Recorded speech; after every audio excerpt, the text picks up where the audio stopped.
মাননীয় প্রধানমন্ত্রী এখানে উপস্থিত আছেন এবং সেই সাথে আমার যে দাবিটি যে মন্ত্রণালয়ের অধীনে তিনিও এখানে উপস্থিত আছেন, আমাদের বিএনপির সম্মানিত মহাসচিব এবং এলজিআরডি মন্ত্রী মহোদয় এখানে উপস্থিত আছেন।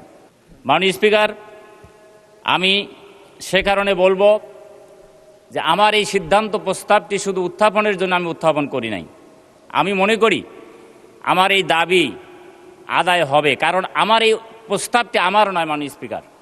আমার যে এলাকা নিয়ে এই উপজেলা গঠনের আমি প্রস্তাব দিয়েছি 7টি ইউনিয়ন, সাপরহাটি, শান্তিরাম, কঞ্চিবাড়ি, হরিপুর, চণ্ডীপুর, কাপাসী এবং শ্রীপুর, এই 7টি ইউনিয়ন নিয়ে আমি প্রস্তাব করেছিলাম একটি নতুন উপজেলা গঠন করা হোক।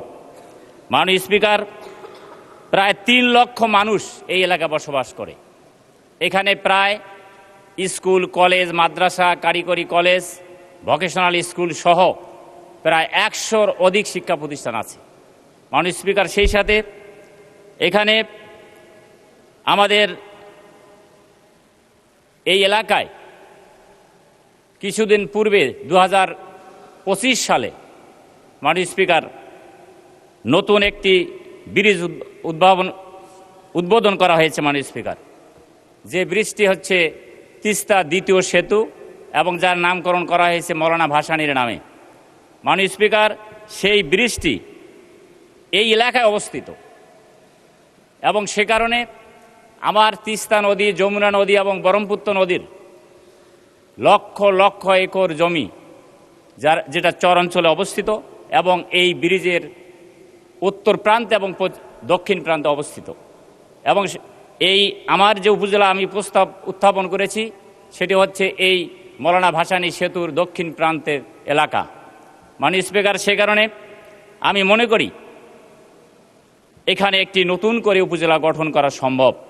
শুধু তাই নয় মাননীয় স্পিকার, আমার এলাকার মানুষের কথা হলো যে বাংলাদেশের অনেক জেলায়, অনেক উপজেলায় 4টি ইউনিয়ন নিয়ে উপজেলা আছে, 5টি উপজেলা নিয়ে ইউনিয়ন উপজেলা আছে এবং 6টি ইউনিয়ন নিয়ে উপজেলা আছে, কিন্তু সুন্দরগঞ্জে কেন 7টি ইউনিয়ন উপজেলা হবে না?